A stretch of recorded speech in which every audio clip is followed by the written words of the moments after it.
We'll be starting in a minute. Till then, you can write your names in chat box, so we'll go accordingly.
Hi everyone. Uh, I hope I'm audible. Again, please do write your names in the chat box. We will call you in that order accordingly. So let's start. Good evening, everyone, and welcome to Policy Manthan. Today, we have gathered here to touch on a very important topic that addresses every student, teacher, and educator in India: academic pressure. For decades, our education system has been shaped by a heavy load of homework, high stakes exams, and a very deep cultural belief that marks define success. While these methods were designed to create discipline and competition, they are also the reasons why we have a very high level of stress, burnout, and anxiety among students of all ages. So, when we look at the current global standards, there is a shift happening along with a growing understanding of mental health. There is a new standard approaching in India. We are standing at a crossroads where we have to decide what we want to keep as priority. Our topic for today is reimagining academic pressures in India, balancing homework loads, exam stress, and a modern assessment reforms for holistic student well-being. This topic invites us to rethink how learning should feel, look, and function. It pushes us to question whether long hours of homework truly strengthen understanding and whether a strong single exam system should decide a child's future, and how modern assessments can create a system that values curiosity, creativity, and emotional well being just as much as academic performance. And as we begin, let us explore not just what is the uh, issues with the current model of education, but also the policy changes. So let us start with the first name. Uh, Nishtha can start.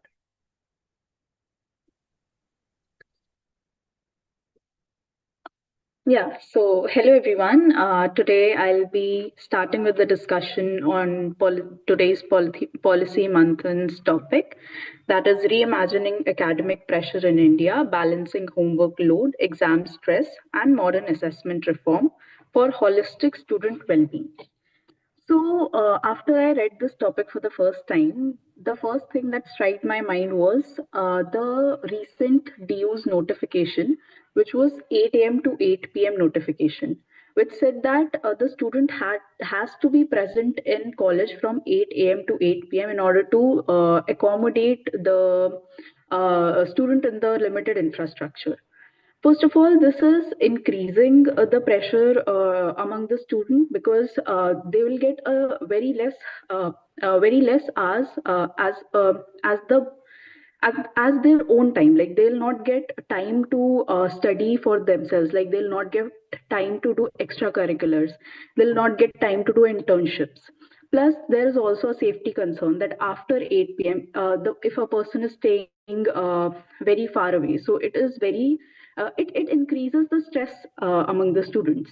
So this pressure is created by the academic domain. So I feel that before, like this was in response to the fourth year graduate undergraduation notification. So before introducing something like this, there should be pre-consideration of the fact that you have limited infrastructure, and you should act accordingly. This was my take on the college pressure on college students. Then, if I talk about the school-going students, so I have seen, matlab, I have experienced it myself that in schools there is a thing that you have to prepare question answers, which is merely rewriting your textbooks. You just copy paste things, which does not increase or develop the cognitive ability of the child. So it is not contributing to anything, and it is also, matlab, I feel it is a waste of time because the student does not do it with a conscious mind. Matlab, he just writes it. So there can be something like you can avoid this. You can let make them mark in the book, and you can just do a an interactive activity instead to make them understand things. Plus, one more thing, interactive learning in classrooms can be increased. Like you can do field visits, or you can do some sort of experiments in science in order to decrease exam burden, like last minute cramming of the information that can be avoided, I guess. So yeah, this was my take on today's topic. Yeah, great points. I do agree with all of them. Although I do want to ask just one question that you mentioned, some extracurricular activities, like more focus on extracurricular and with fieldwork and everything. But I think a lot of schools might also have a funding issue, which would, limit these activities, although some teachers might want to do these activities. So, what is your take on that? Yeah, I guess that step needs to be taken by the government. Like they need to see this thing because, especially in science, you have chemistry, and that chemistry, biology, even physics cannot be explained sometimes without practicals. So, matlab, merely making students cram will not make them develop their skills. So government should take some steps in order to like government should increase the fundings, plus also should establish labs, because I have not seen much labs in government schools till now. So yeah, that can be a step that government Okay. can. Okay, yeah, thank you. That's a really great answer. Okay, Tanvi, please come ahead. Yeah, hi. So today's topic for this policy marathon is reimagining academic stress in India, balancing homework load, exam stress, and modern assessment reforms for holistic student well-being. So before we deal into and we evaluate this topic critically, let's understand the situation of the academic pressure in India. So students all throughout across India face academic pressure, be it either by the parents or the teachers. And school children, they often deal with a lot of homework, and university students with a lot of long working hours. And many, they also attend coaching classes for competitive exams, which makes it difficult for them to come home and study how they would study if they had a little bit of free time. So because of this, many young people, they get tired or anxious and most of all overwhelmed. So the general understanding in India is that the more homework the schools and the universities give, the more productive the children become, which means that the children, they learn more, which is democratically incorrect, in my opinion. So reimagining this should involve meaningful tasks and not just mindless repetition of homework. One such example can be the flipped classroom system, in which the teachers, they give the response they encourage the students to teach the class. So in this way, the students, they learn from the approach of the children their own age, and the teacher, and they become more independent that way. So, to balance academic pressure with homework and exam stress, the universities they or schools they should divide instead of having like one final exam, they should have continuous assessments. My university, for example, it has that system in which we have a end semester exam of 70 marks, and throughout the semester we have one 10-mark internal, 5 marks goes for attendance, 5 marks for home assignment, and the rest 10 marks for class participation. So in this way, we don't have 100-mark exam, we only have a 70-mark exam. So the stress and anxiety we have reduces by a lot. So these modern assessment reforms, they should aim to reduce stress by moving beyond just learning and homework. Competency-based assessment should focus on the real understanding of the students. For example, the ISC board examinations, which are supposed to happen next year, they are focusing more on competency-based and not just theory-based learning.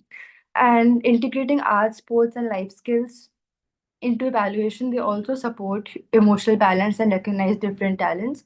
And digital and AI based learning also, in a way, help the students because they learn through various sources and not just one teacher. So they're not just dependent on one source of learning, but through many sources of learning. And so together, these reforms make learning healthier and more meaningful and far better for student well-being than the old exam-heavy system. Thank you. Yeah, really great, Tanvi. That was really great things. Yeah, Shreya, please go ahead.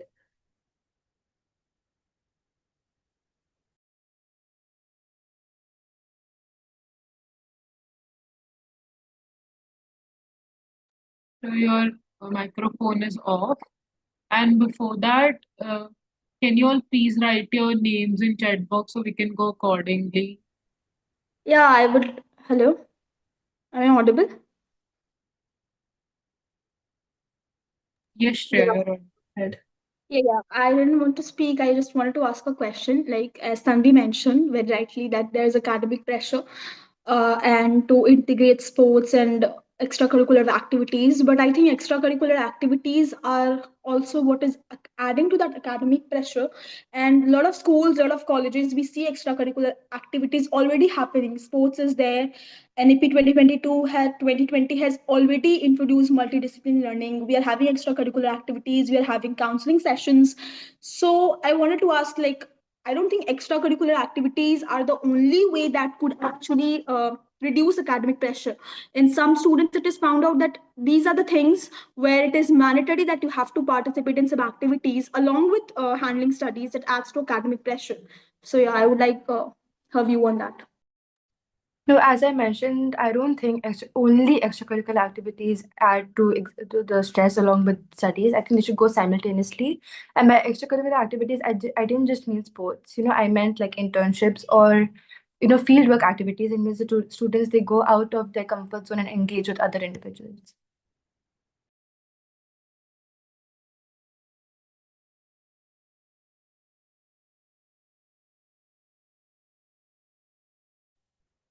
Shreya, do you have anything to add to that?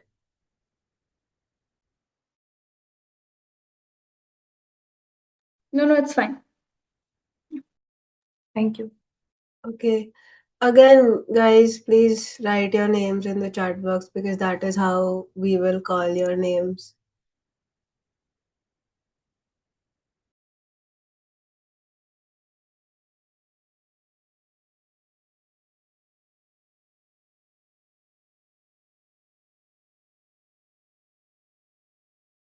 If you won't write, then how will we decide?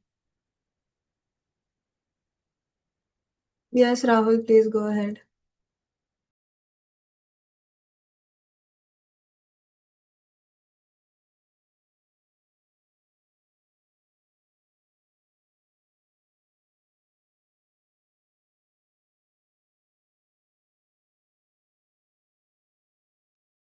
Hi, am I audible and visible? Yes. So, good evening, everybody. Uh, I'm here to give my thoughts and my views on today's topic of Policy Manthan, that is reimagining academic pressure in India, balancing homework load, exam stress, and modern assessment reforms for holistic student well-being. Now, this is a very comprehensive topic and is the need of the hour. The discussion is the need of an hour.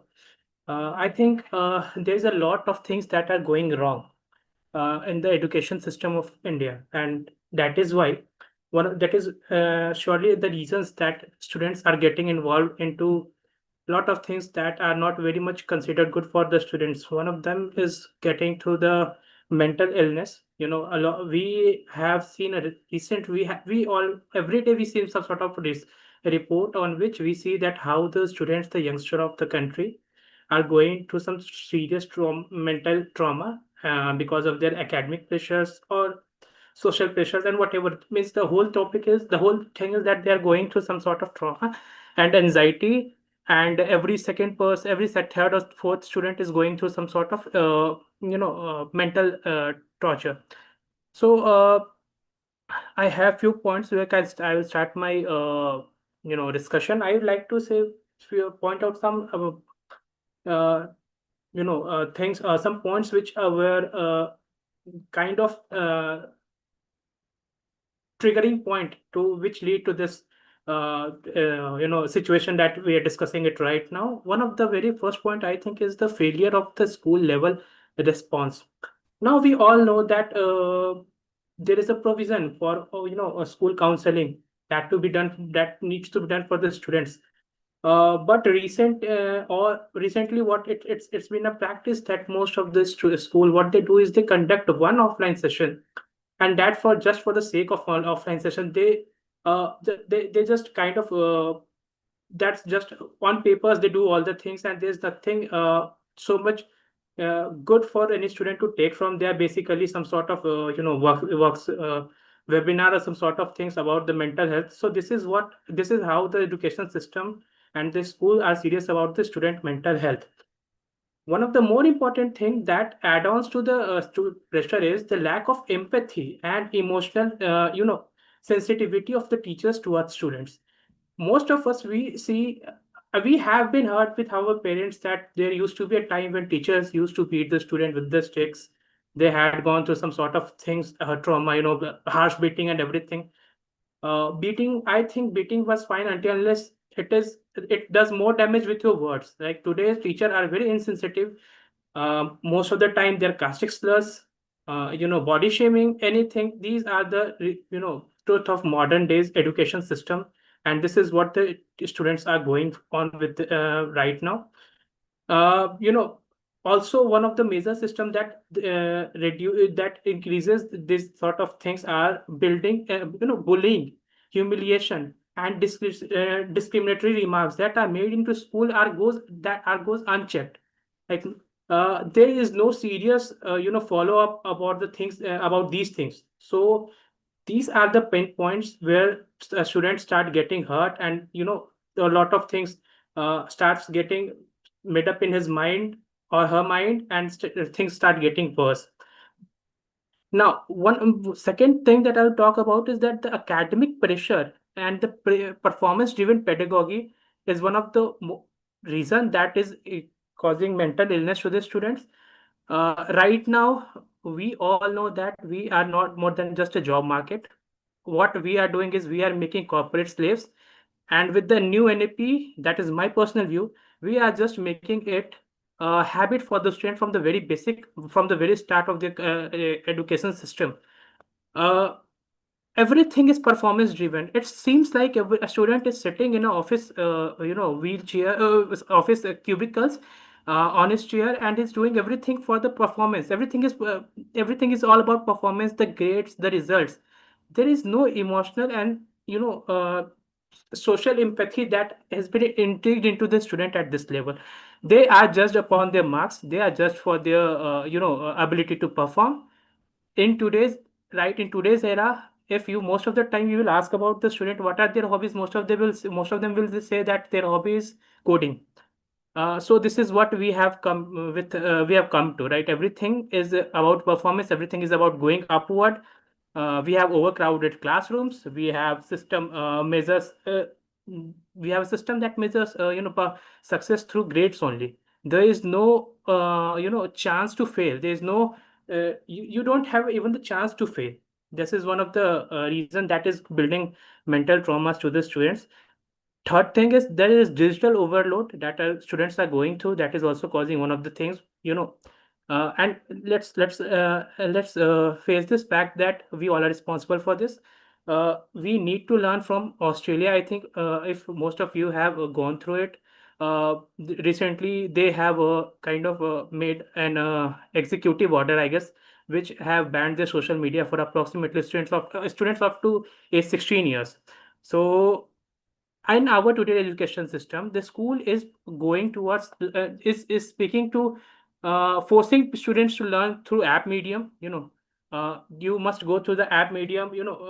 App based learning, digital homeworks have been given to students. So this is how the students are getting a lot and lot towards the digital. They're getting their time mostly on the digital spaces, and that we have a lot of researchers that says when you spend a lot of time digitally, it is going to damage your mental peace. Students sleep less.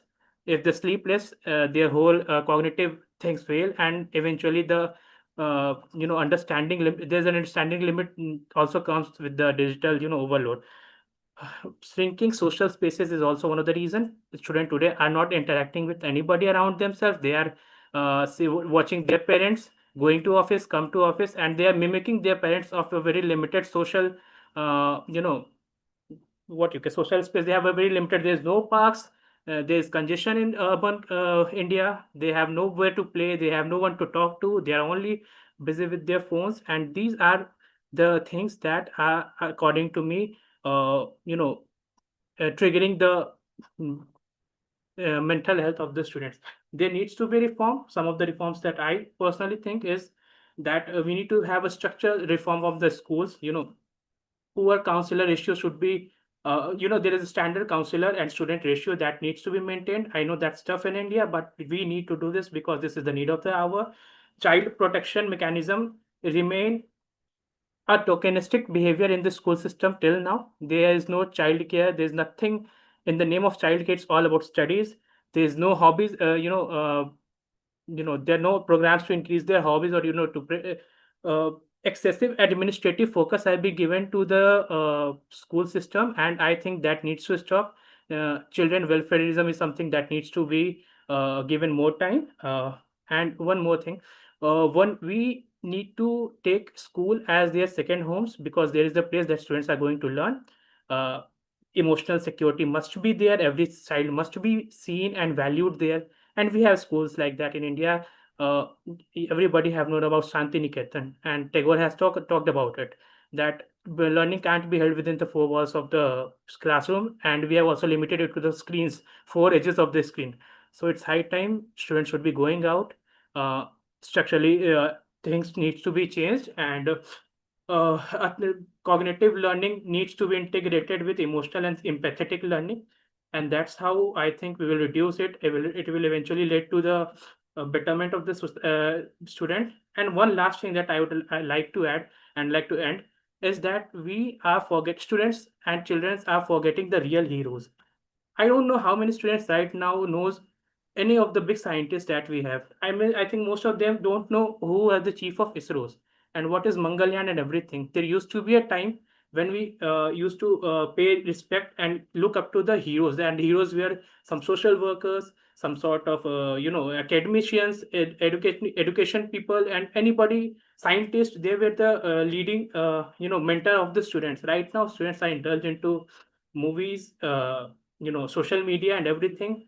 And if we are if we are looking them as our hero, then I think that there's a problem. So that's all from my side, and thank you very much for giving me this time and opportunity. Okay, thank you very much. Okay, thank you, Rahul. Yeah, please go ahead, Shreya, Shraddha, one at a time, please.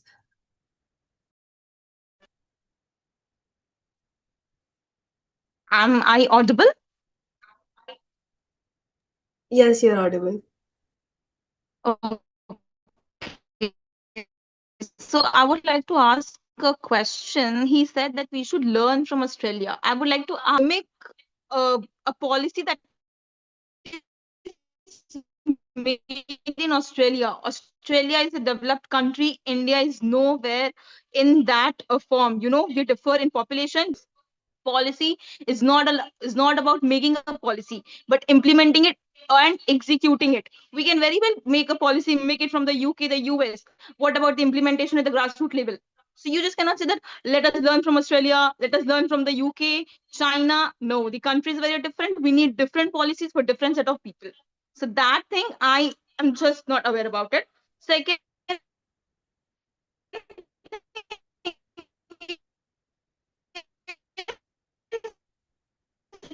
you said social media. Looking up where we are coming from social media.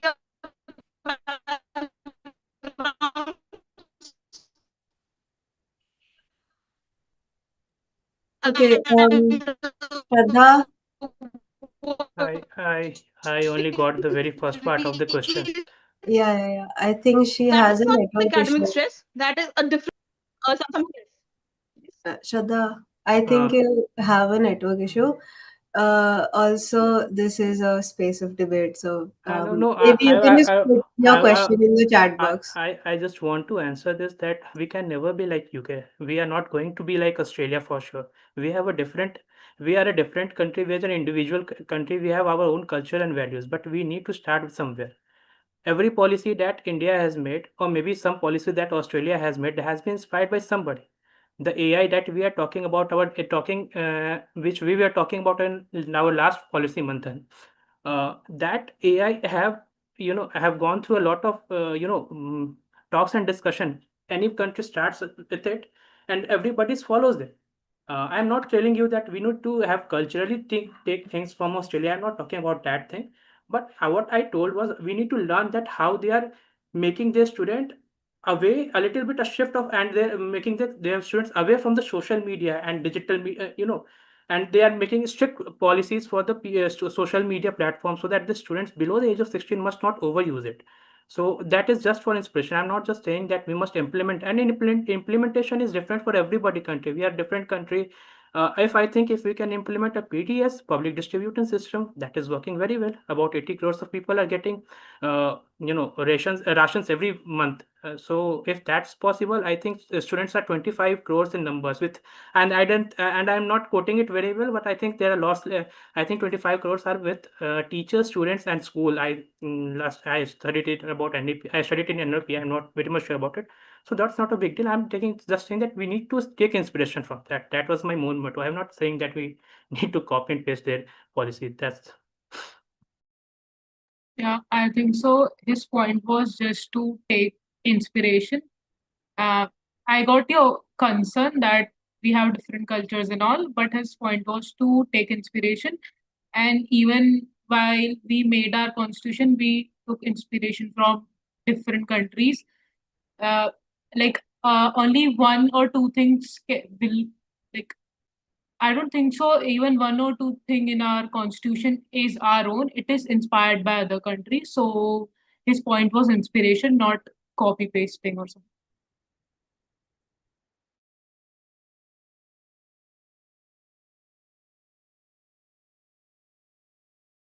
Okay, yeah, I do agree with Rishika. I think there was a communication issue there. Yeah, please go ahead, Shreya.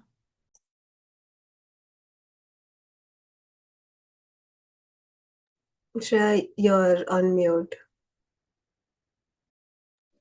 Am I audible now? Yeah, so as Rahul mentioned that we need to have a proper counseling done.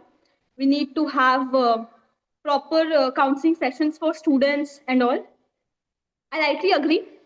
So I would not go by experiences. I would go by data. I would go by a policy that was already implemented in Uttar Pradesh, where 136 government teachers were trained for mental health sessions. And after the training, that 6 long hour training produced result that there was 16.6% increase in the enrollment rate, as well as there was 16.6% increase in the results that were seen by the students. But what was the problem? The problem was not a child facing academic pressure. The problem was also not that there was not counseling sessions. The problem that we have is that there is 15.5 million teaching vacancies. When a teacher is told in Bihar, and I'm going by data, to handle 60 students per class with no emotional environment, I don't think any person is capable of doing that. So what change do we need? Actually, we need a change that we need to have more vacancies for teachers. We can't say a whole person is responsible for a 60% student class. So the policy that needs to come out is not changing the education system, or there's a problem in our education system, is that we need to have more one person for a limited number of students for counseling sessions or in that regard. So there is not problem in guess a teacher, how a teacher is teaching students, but how many students a teacher is teaching at a point of time. So that point I would like to add. And as for the inspiration point is concerned, yes, we can take inspiration for countries, inspiration from countries. But when we talk about social impact, I think it's 1% thinking and 99% implementation. So we need to keep in mind when we are telling that we are taking inspiration for some policies, because when we take inspiration, that could be implemented only for the sake that we have the right kind of environment, the right kind of population, and the exact method that needs to be implemented. And for us concerned to social media and mobile phones, I think what adds to mental health more uh, is not getting the right amount of time from parents as well as teachers.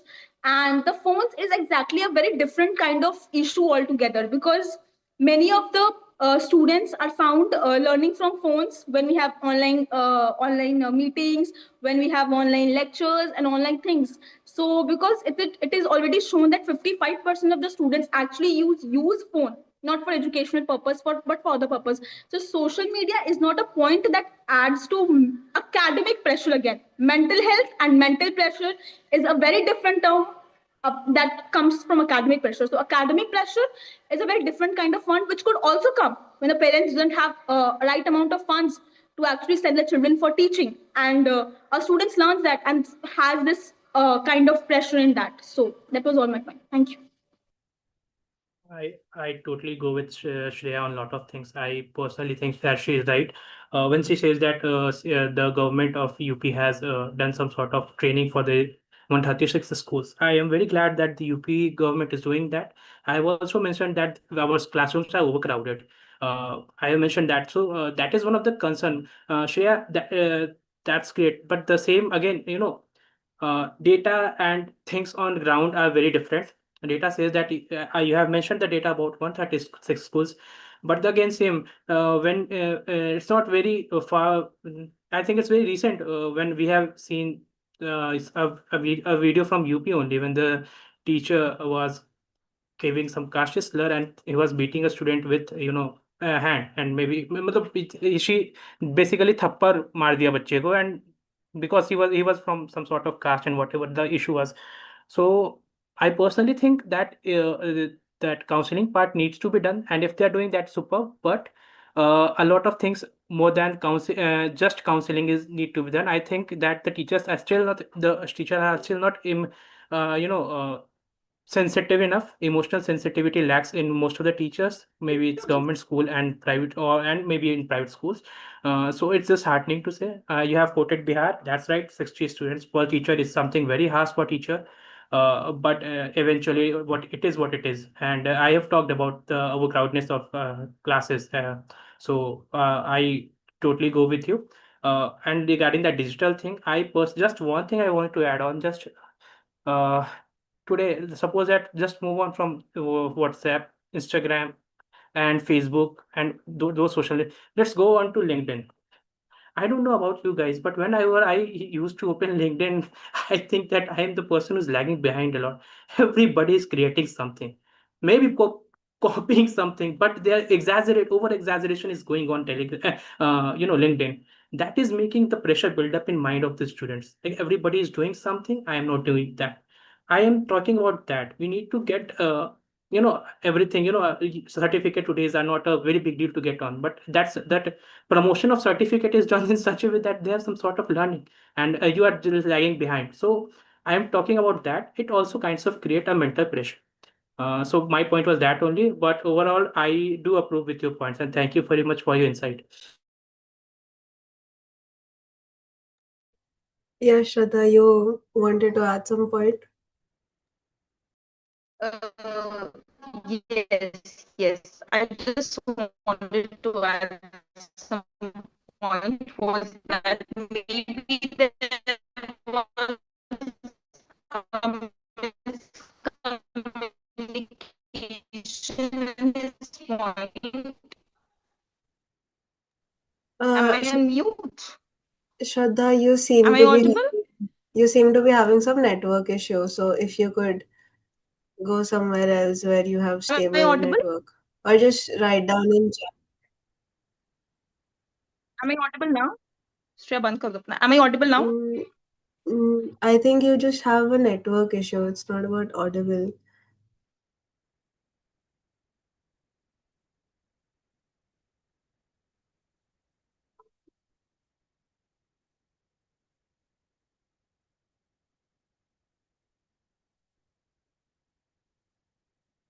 Okay. By the time she's fixing her network, maybe we should go on to the next speaker. Vani, if you are here, please go ahead. Uh, Hello, I hope I'm audible. Okay, so for today's discussion, I think I'm going to just basically talk for what I have experienced. I have heard what everyone has been saying, and for me, the topic is very different because I had done a live action project on this topic, which was mental health for students. And I had taken a group of high schoolers from one of our urban private schools.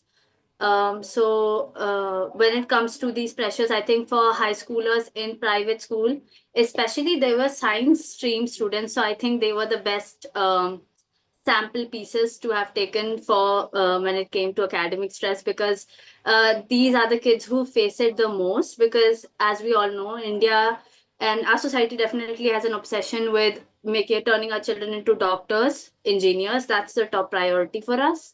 That is the reason why we have a whole industry, that's Akash, Vidyapeeth, IIT, Fitji, and it's thriving. It's a good business. And when you look at these children, and when you look at the routine they have, when what I came up, to know is that they are the ones who made me realize what academic pressure truly was. Again, this is just my experience.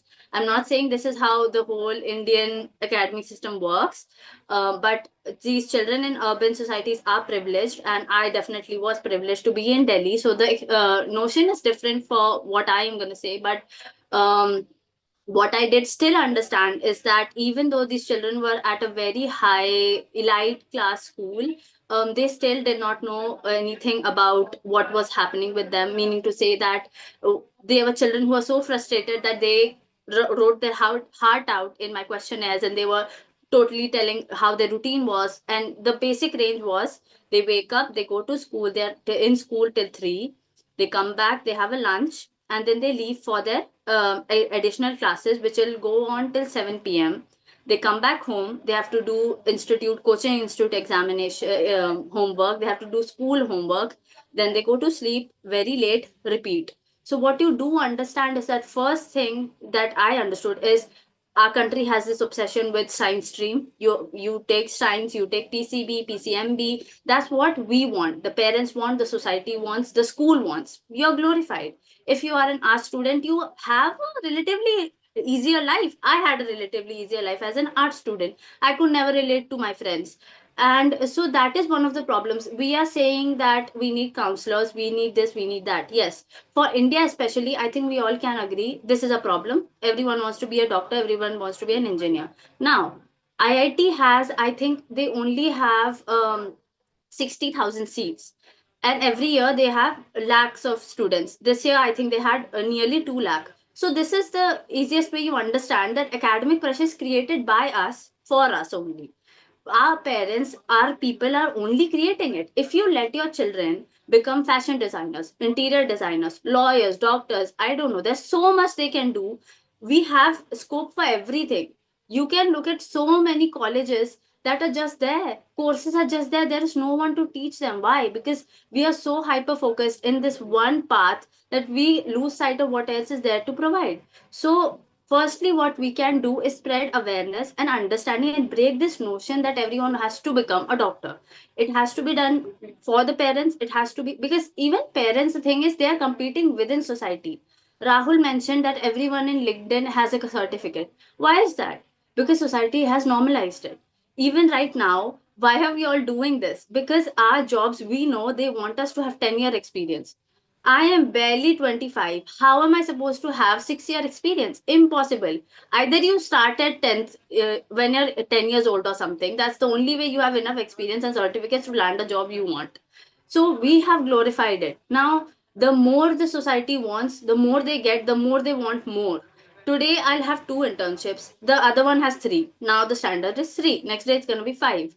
It is a societal problem. It's not just ki India has a different culture. India has a different culture. That's a second thing to deal with. When we talk about Australian policy, British policy, you need to think what does any and every school want at the end of the day. They want children to have knowledge. They want children to become successful. They want a future where they have good employees, they have startup businesses, they have a successful future. That's what any country would want. So why would India not want that? And it doesn't matter if Australia is advanced or Britain is advanced. At the end of the day, even India would want a generation which is successful so that India goes ahead from being a third world country to a first world country. So why cannot we put the effort is going to be different. Yes, I agree with that. Just because what Australia has done cannot be done by India. But this is, we need, as a future people, we need to understand that we have to normalize it. We need to normalize the talks of mental health. Teachers kind of dismiss it. You could give teachers training, but until and unless they understand that, हाँ, depression is a thing. Many of us would have heard depression कुछ नहीं है, हमारे time में तो नहीं था. What do you mean? ऐसे ये होता है. This is fact. Counselors say that. In my project, I understood children because they were saying they know that counselors exist in the school, but they never go to them. They would rather go to their friends than go to a counselor. Why? They know they're not going to trust. What happens is the counselor, if I were to go to a counselor and I were to say, I am facing a lot of academic stress, I'm anxious, I have this, I have that, I can bet the counselor will go and tell that to my teacher. My teacher is going to rat the whole thing out to my parents. End of my mental health and me also. So children are not going to trust counselors. So everything has to be serious. We have to be serious as a society. We need to understand that not everyone can become one thing. There are children who want to become different things. In that manner, you're going to enjoy things. You're not going to feel pressurized. Easiest way, I say this multiple times, even in this internship. You enjoy the internship, that's why you're doing it. You're writing articles, you're being part of discussions. No parent is behind me saying me to go take the meeting. No. Why? I'm enjoying it. When you let children do what they want, they are 100% going to enjoy it. The later thing is you find different ways to teach them. You take them outdoors, you find PPTs, worksheets. Yes, but firstly, you let a child study for themselves, not for the pados ke Sharma ji ka beta, not to become doctor. That's where it starts. Secondly, you make teachers aware that this is a problem, mental health is important. You make counselors be aware that them ratting the whole thing out to people is causing more damage than any benefit. And you also make mental health less of a stigma. Just because a child is depressed does not mean it's because of the Instagram. Mostly it's because of what's happening in real world. So yeah, that's my thing, that yes, we have policies, but I think we all as a society need to make work of the policies that we have. Thank you. Yeah, those are really great points, Vani. But so I understand that what you're saying is basically India needs to have an ideological shift, right? Which I think is a very difficult job to do, even considering that a lot of ministers in India itself do not really understand the gravity of the situation. So I am not really like it is a very difficult task, and I don't really know if that can ever be done unless and until I think the ministers also realize the gravity of the situation. Uh, so yeah, those are really great points. Okay. I think Shreya is next, so you can go ahead, Shreya. Okay. Am I audible? Okay. So I'll be starting with my discussion that is academic stress, that is homework, exam stress, and policies that needs to be there. When I talk about academic pressure, dear all, I talk about pressure regardless of streams. I talk about pressure that students face. I talk about the expectations that students face. I have not chosen a science stream. Neither my parents asked me to. I chose an art stream. I chose journalism. And I thought it would be a very easy to walk down path. I would just go and start anchoring a show sitting in the chair. I would have my share of fame.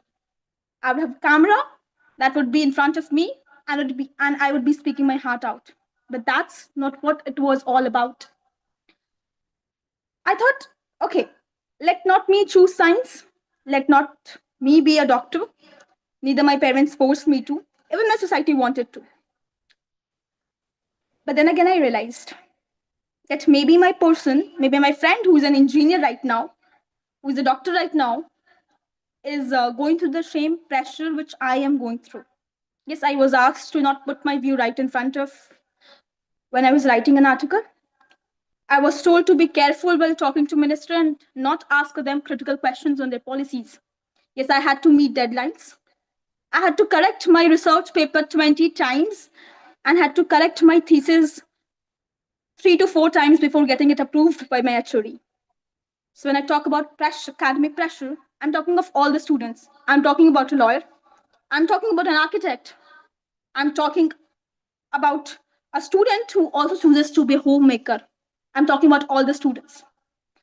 So this academic pressure actually starts from a point when you are not given that emotional environment, be it in classrooms, be it in your homes. When your parents tells that they don't have enough funds to actually provide for your teaching, your pressure starts at that time. When you go to a school where you are only judged and evaluated on the basis of your marks, when your friends want to be your friends because you are a topper or you are doing good in class, that's when academic pressure takes over. So for this, when I talk about, I want to narrate an incident. I was interviewing these two doctors from AIMS hospitals who are mental health experts.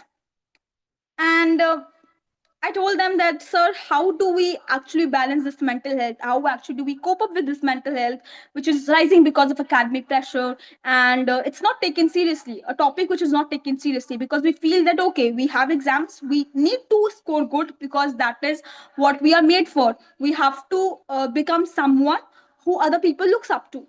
And he told me that if your generation have so many of friends, if your generation have so many people posting up on Instagram stories that we are the best friends, why are there lines of students, lines of people who are coming for mental counseling sessions?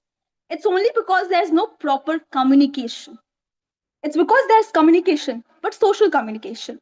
You go, you talk in parties, you take photos, you put it on Instagram, but you don't talk about the real issue.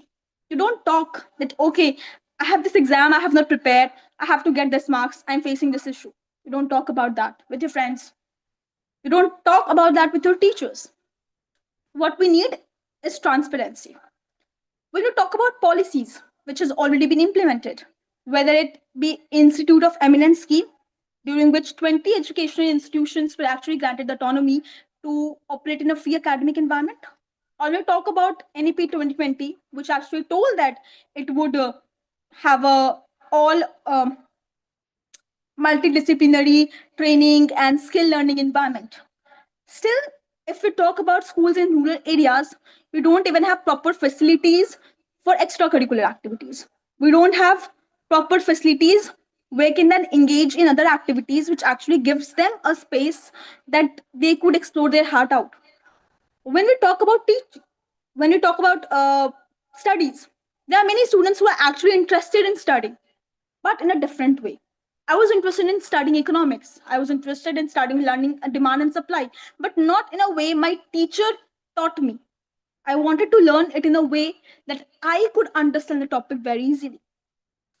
So, this examination, this whole examination system, where your marks are your ultimate, um, you say that it's a ultimate way or passport to your success, where if you don't get a 96.7 percentile, you are not getting into an IT. If you're not getting a 99.9%, you are not getting into Shriram College of Commerce or Lady Shriram College.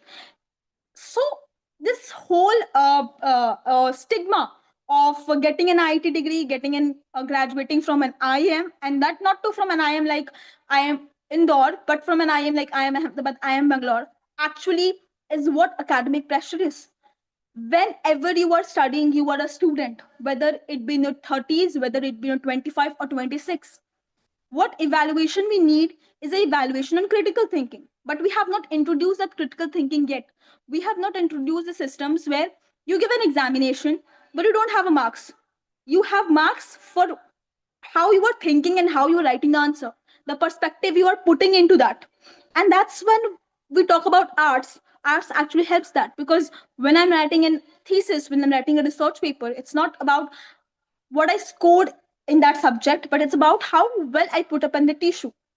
So when I talk about policies, we need transparency in our policies. First of all, we need critical thinking. How much we talk about that this critical thinking is introduced, it's very limited to schools. So we need to have this critical thinking introduced, whether you are judged on basis of a perspective, on basis of a thinking that you bring, on the basis of fresh ideas that you bring, that would encourage the students to actually um, put their views in front. Second, what is needed is proper mental counseling sessions, because again, if I go by the data, that 13,000 suicide happening annually, that's doubling over a decade. And so that needs to be done, and that can only be done if we have proper teacher training sessions. If every Friday there's a counseling session where I can talk to my subject teacher or any teacher I wanted to, or any problem that I'm facing. I don't think we need mental health counselors. If I can talk to my parents freely about what I want to pursue, about what actually did not go right when I was giving the exam, I could not, or if I'm not liking the subject, if I'm not liking the way it's taught, then I don't think we need mental health counselors. So again, this is a very conflicting topic which has been going in India for years. So someone said me that when I talk about academic pressure, I want to cry, but I don't even have the time to cry because of the academic pressure. So that hit me hard. So again, I want to conclude that it's a topic that concerns a whole system and whole learning environment system, that concern a whole ecosystem of learning. It's not about a student who is going to become a doctor. It's about a student who's actually beginning a journey, and that journey where he himself becomes a teacher and learns his own lessons. So that's all. Thank you. Thank you, Shreya. Those were some good points. Tanvi and Rahul, I think you have some things to say. Thank you for your speech, Shreya. You mentioned that I quote, and you said that your friends, they want to be friends with you only when you have good marks. So in my opinion, I don't think this happens when your friends are your true friends, because they love you irrespective of whatever marks you get. So can you justify this statement that you made? You're on mute. Thanks for the question, Tanvi. So that was a very small point that you picked out. I thought you would bring out a larger point. Okay, so I told that some friends want to be your friends because of your marks. That's what some parents teach. I did not talk about all the students again. I did not mention that all the students want to be your friends because of your marks. I mentioned some students. Yes, there are people who want to be your true friends. There are very few people, and you need to choose your own people. So that's what I have to say. I did not mention all the people. I mentioned that some people want to be friends because, and that's true. That's even happening. That there are some people who actually becomes your friends so that they could get notes from you, and that's very common. That's happened in schools. Yeah. Thank you.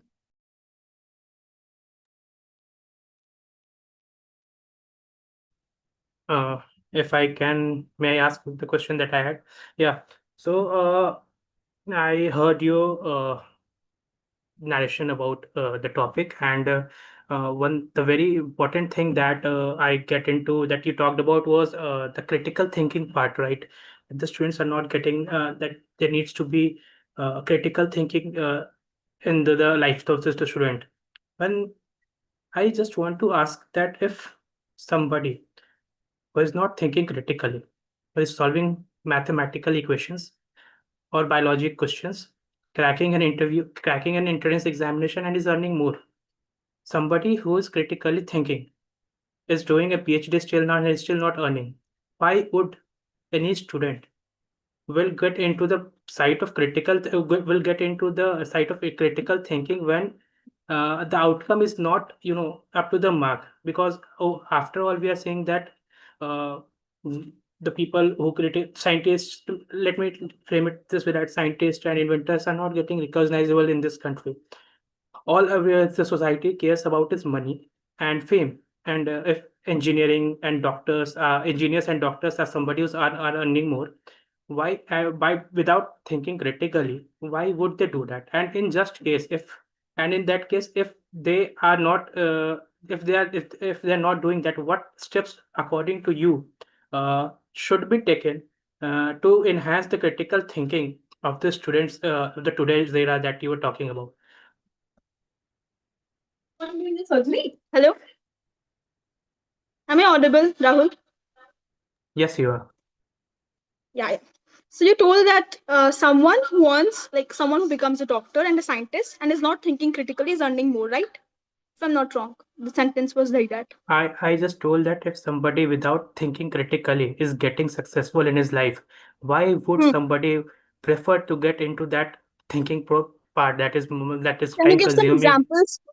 Okay, Uh, can you give some examples when I someone can is I not ca- I thinking can give you critically some and earning more? examples. I can give you some examples. Supposedly, like I talk about me, I have cracked the JEE examination a few years back. I don't think that I have critically thought for the JEE examination. I just what I did was I solved questions. I took a proper process that solve PYQ and questions related to that. I don't Yeah. get into that very critically. I get into an engineering college. I there also I got that outdated knowledge, and somehow in my campus placement I get a good package, and I am sitting in a cubicle earning mostly more than few of my peers. Why would I even think of c- uh, critical thinking in my life? Like if the outcome is getting more money, and if somebody is not thinking very critically, is earning more money, why would you think about that? And the second part is if somebody is not thinking critical, and if we need to instill this characteristic in the student, what steps we need to do, right? That's the question. Okay, thank you so much, Rahul, for the question. Um, you told about your experience. Again, your experience is a subjective experience.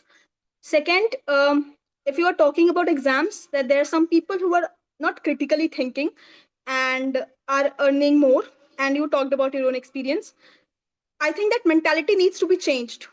The one where you tell that I'm earning more than my peers, but I did not critical thinking, that competition among people, and when you say that when anyone say that I am earning more, this competition actually adds to academic pressure. That is what I spoke about, that needs to be changed.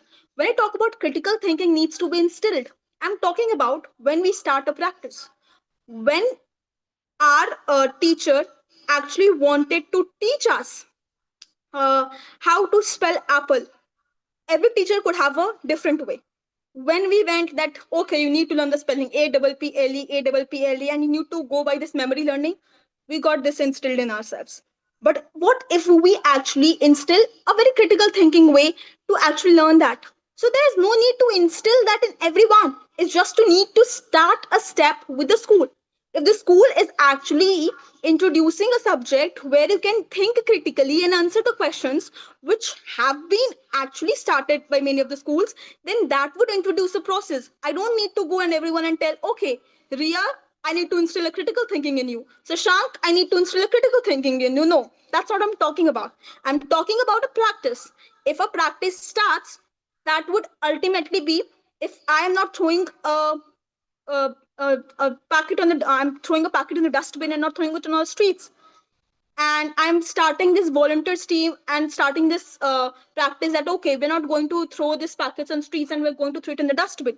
Then ultimately people would have this instilled capacity, just like we have this instilled capacity that we need to go to school, we need to follow a routine, we need to come by 6 p.m., we need to go and sit for the homework.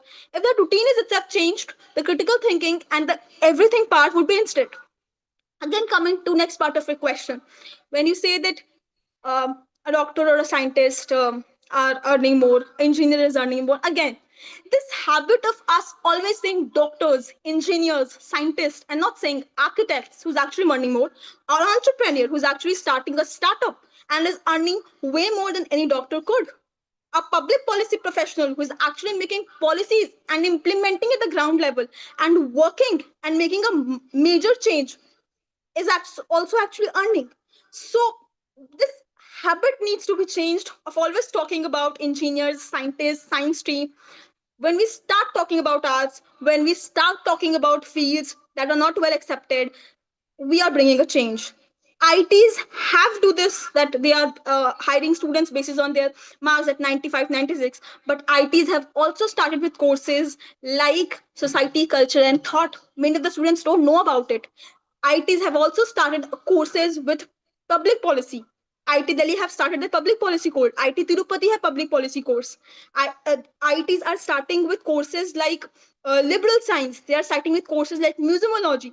So that's what needs to be done on a larger forum. But because we don't have enough knowledge on that, because we don't have enough thinking on that, and that what needs to be taught to the students. So I was talking about a whole larger issue, a whole larger environment, and not a subjective thinking that one person is earning more. If you're a critical thinking person, believe me, you go out on the stage and speak your heart out. 100% of the in the auditorium would listen to you, and not a person who has just memorized and is telling out a speech on the stage. That doesn't make sense. Thank you. Great insight, Shreya. Thank you. Guys, I would like to mention one thing. Just be calm. This is just a discussion. Don't be personal. Don't be aggressive.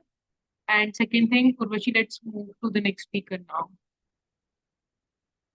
Yeah, I think Nilesh, please step forward. I hope I'm audible this time. Okay. So, well, my perspective on this topic was primarily based on my school level, my experiences, not at a college level. So when I talk about homework load and academic pressure, the first thing that comes to my mind is the kind of assignment we got and the output that was expected out of doing those assignments actually. So it has been a norm in my school at least that assignments needs to be large number of pages. You have to write a lot. You have to um, make it colorful. You have to make it pretty and stuff like that. Where a lot of effort goes into making the content of the assignment more presentable rather than putting in thoughts to how to complete the assignment and what to actually put in the assignment. As everyone has been talking about critical thinking. So if a question is given in assignment, do you need to critically think about how to actually answer that question, or do you want to have the assignment, a large, many number of pages? It has to look good. Your handwriting has to be everything nice and everything. So when it comes to academic pressure, the most pressure I felt in my school days were particularly during the assignment, starting from class sixes, things which were not even really required, things which were not gonna be anywhere in future of my life. I won't be using those. And then moving on to plus two, um, doing assignments, doing practicals was something that was, well, requirement for the boards, but also then it became just a norm that it has to be completed. You need to do some experiments, even though you might not even understand the experiments. You might not even understand what is going on, what are the different chemicals you use, what are the different physics laws that is being applied to this. And so that's where the critical thinking path comes in, right? So understanding a topic and learning from it is very different than copying and doing the assignments which have been allotted by the school itself, by the board. It has, as it has been prescribed. So pressure I would say workload as something that is very prominent, I would say, in primary levels, maybe before 10th or something, because that's when you are bombarded with tons of assignment. You have to write all this thing, you have to learn those. So the learning objective of those assignment might not be very much visible. It might not even have something that students will use. So a lot of times students approach their parents, as younger students wouldn't be able to do themselves. So the although there is pressure, what is the learning outcome of those assignments? It's particularly nil, I would say. So even parents are engaged in making those assignments and stuff like that. Moving on to at a higher level, we as like in college, in plus I agree with other people who said that when you move on to plus two, there's this, higher level transition from class 10 to class 11, where your whole syllabus is vast, where you have to compete with other students for that, the typical societal pressure of getting into IITs and IIMs and all sorts of premier institutions. So while that competition, I would say, is good, the sole purpose of your academics to focus on those competition and to actually crack those exams kind of negates the whole concept of learning. So while as Rahul said, he cracked the JEE advance, if I'm not wrong. So um did you learn something from it, is something that is, did you just you used the bunch of formulae and the bunch of, again, critical thinking that you had to actually solve the questions, or will you be able to in future cases actually use and apply those things that you learned in your advancement, in your betterment, or even at society's level? So that's where it comes, like, while I would say the pressure is okayish, I mean, you can't really just disperse the pressure. Uh, it will be there, and also comes the point where you need to learn to cope with the pressure. You need to cope with the mental stress that you'll be having. So coming to the next point is something with the mental pressure, right? Right now, I would say that it's not prominently very much available in the society. People are don't know. Although with this new generation, I would certainly say that, yeah, mental pressure, the talks of mental pressure and its information are being widely spread out. But given at a more at a broader level, maybe at a previous generation, this is something that has not been very important, or even something that exists. So there is change coming. Obviously, there are counselors assigned in particular schools for students. There are teachers, training and stuff such like that. So things are changing, but at a pace which might not be able to cope up with the upcoming generation and the kind of generational mental health issues that we are facing now. Uh, so at a policy level thing, it's just not a policy, but rather an implementation that I was pointed out previously. So at a societal level, it's not just a one person or two-person issue, right? It's a more socio-economical problem where we as a society might not identify these problems, and we might even not have economical resources to actually tackle those problems. So we at a younger generation, because I'm saying this because now our generation is more aware of these topics, needs to bring up a change where students at an academy, particularly for the academy, they are not just studying and competing with other peers just to get into these colleges, but rather learning. And even if there are some things which are not, I mean, they are not able to do, you know, at least try and go and have a talk with someone, might not just be the counselor, but friends, family, particularly, or others, counselors maybe. So they need to have that access, that vulnerability, and that comfort to actually go and talk about their mental health, mental issues that they're facing, and rather not just have to deal with it themselves. So that's where the issue, I mean, the solution comes in, right? Next topic, I mean, that was pretty much it. But yeah, I think at an implementation level, it's a huge country. It's a very vast country, and vast country, I mean, the population and the geographical as well. So there has to come, I mean, it has to come from at a societal level and not just the governmental level, I would say. So issues where, the humans are involved, I would particularly say has to be at a more human level, a more natural, more societal, rather than, you know, maybe waiting for government or maybe some clerks or something or whatever, the institution to deal with these problems. So yeah, that's pretty much it. Whenever mental health comes in at a student level, at adult level, whatever, it's the society that has to deal with it and not just rely. But gradually that will come in the institutions as well. But the society plays a more important and prominent role right now in India when it comes to mental health. And so as a general generation with more information and with more knowledge, it has to be implemented by us. So, yeah. Okay, thank you, Nilesh. Those were some really good points. Honestly, as someone who did have a counselor in my school, I personally, those counselors were, it was literally just like the English teacher who was also paid the counselor. So I think a lot of the times counselors in schools are put in just because, they are required to put in a counselor. So a lot of the times the counselors might not even be properly trained enough. So I remember a few of my friends actually went to the counselor to talk about like some issues that they were having, especially girls. And the counselors might sometimes just end up blaming the girls or something like that. So I do think that there is a like huge issue with counseling that is happening in India, and I think that yeah, the younger generation is putting importance to mental health, but I don't know if that would also be relative for schools as well, because I do think that the school system might stay the same for the next few years if, like I said before, ideological changes need to be made quickly, which I doubt will happen soon. Yeah. If anyone For has the anything, yeah, go ahead. I'm sorry.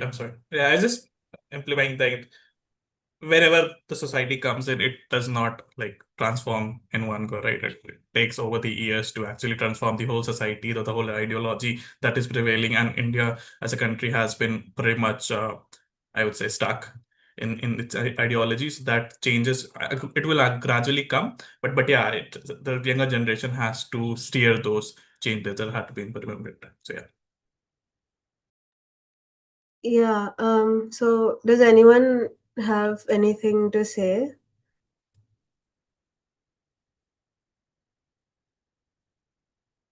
Okay.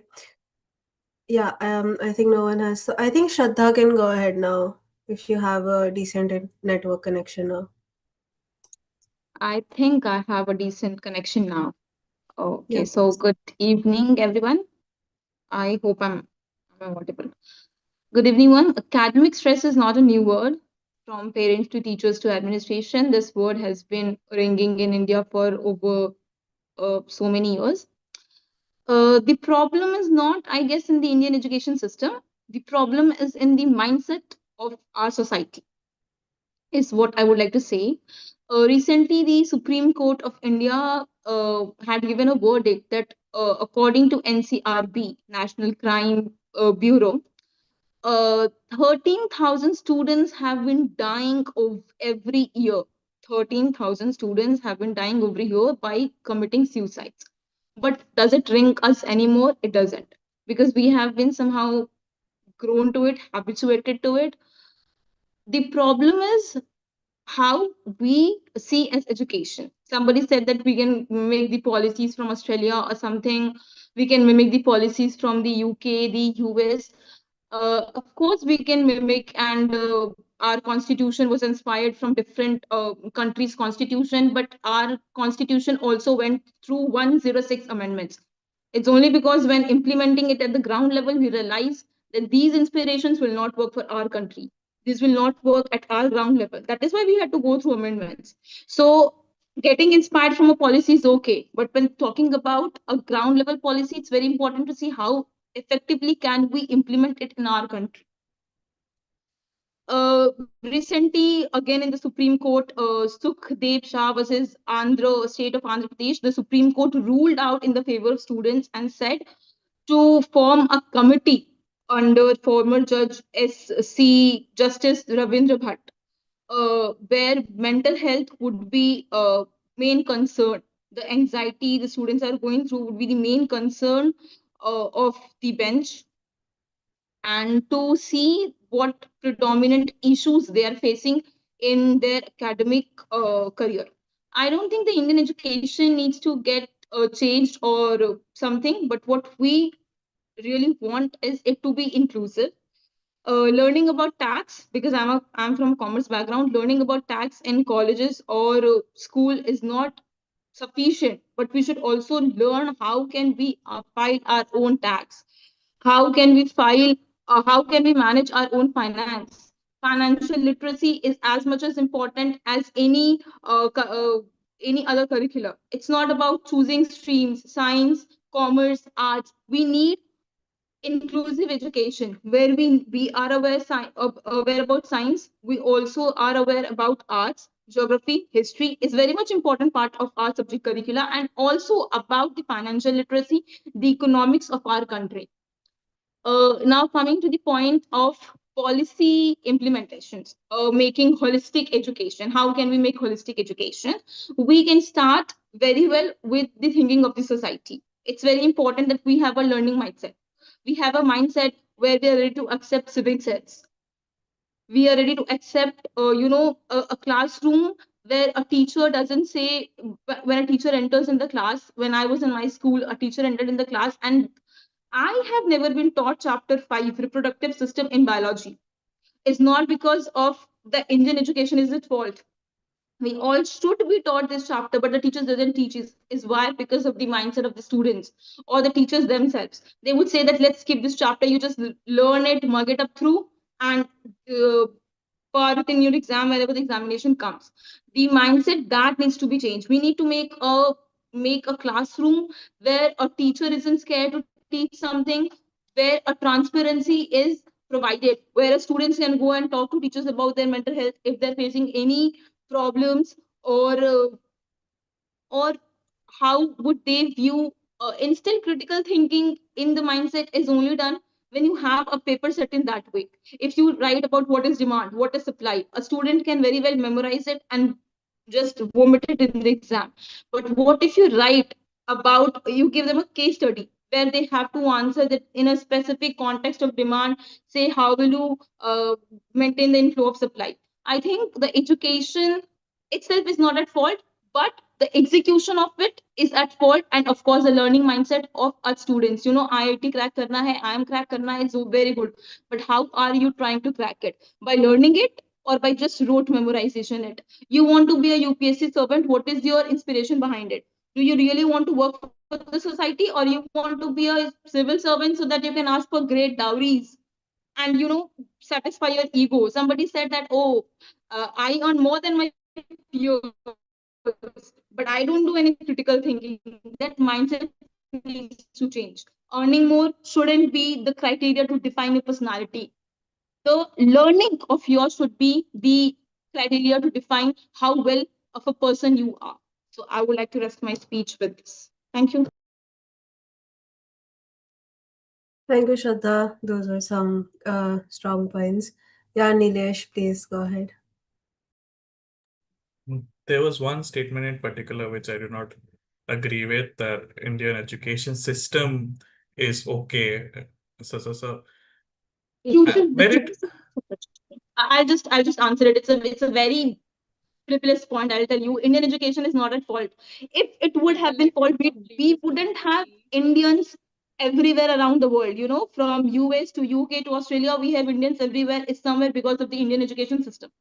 The execution of it is at fault. I have said that in my speech because the execution is really at fault. What I said, teaching tax is not a problem, but same time you make aware how to file ITR for themselves so that we are not dependent on CAs. Why do we look up to CAs? Because there are things we cannot do ourselves. If you, I, them, we all would have known how to file ITR taxes, how to calculate, how to maintain our balance, how to read the company statements, how to invest and when to invest in stocks, we wouldn't have needed CAs. So the execution is at fault. The Indian education is not at fault. Which part of Indian education do you think is at fault? Teaching history is at fault? No. You are supposed to know your history. Is teaching geography a fault? No. If you don't know geography, how will you say that, oh, climatic conditions is being changed? Is teaching economics a problem? No, you should know. And somebody said APJ Abdul Kalam. So is teaching history, science, biology, chemistry a problem? No.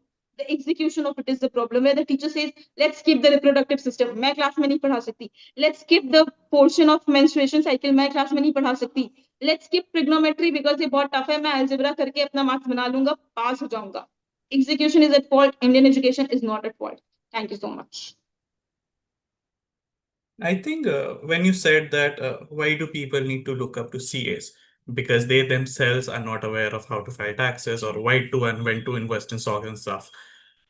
If, I mean, till class 10, we are not talking. No, wait a second. I said we are not aware, as in not the CAs. I am not aware about Yeah, how yeah, to file taxes. the general non-CA public, right? Till class 10, I mean, at my school, we were not taught. I mean, we were not taught about the finances. So if I switch to science stream in my plus two, where will that knowledge come from, the finance thing, if I don't pursue the commerce back stream?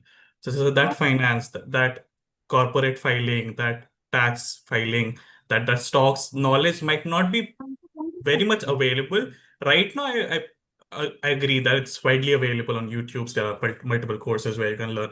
But at a ground level, at an educational level, where we say it's it's it's I mean I know CBSC, it was not a part of the curriculum. So what is your question? I just did not get it. What exactly do you? Your statement that the educational system is okay right now in India. Yeah, of course. How are you blaming the education? The education is okay. I See, mean, I'll tell you, even in class 9, 10, there's no I was blame like, game going on. It's just it might not be adequate to answer the needs right Acha, now acha, of the acha, acha, generation. just wait a second, wait a second. Are you teaching something? Are you a student of some subject? You are in college, you are in a job. Like Rahul is in a job. How has he reached that job? It's somewhere because of his education. How are you in a curriculum? It's because of your education. It might not be But inclusive, but how do you blame the entire education system? You just cannot blame them. And we are coming with changes. Now we have changes जहाँ पे social curriculum is an important part of education. It's important that we are learning life skills.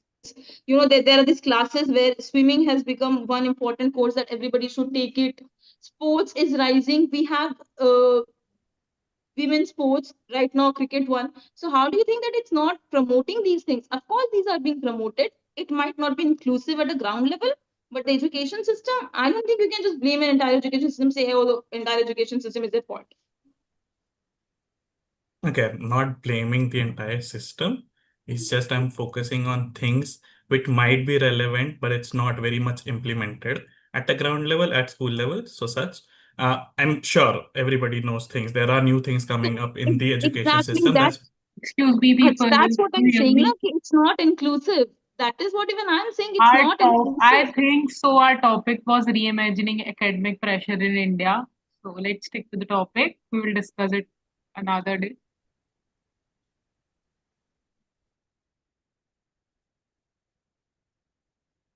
I think we can keep this a topic for another policy Manthan. Yeah, surely we will. Okay. No need to brainstorm on next topic. We have the topic now.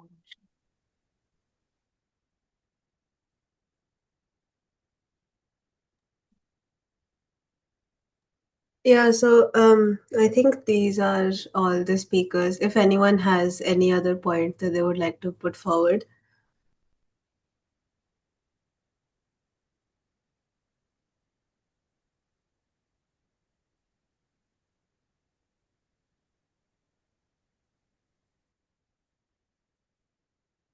Okay. Thank you, Rahul. I think since no one has anything else to put forward, then I think this is the end of Policy Manthan for today. Thank you, everyone, for joining. Thank you. Thank Thank you. you. Thank you. Thank Thank you. you. Guys, you did great job this time. Thank you. Yeah, very interactive. We really liked it. Thank you.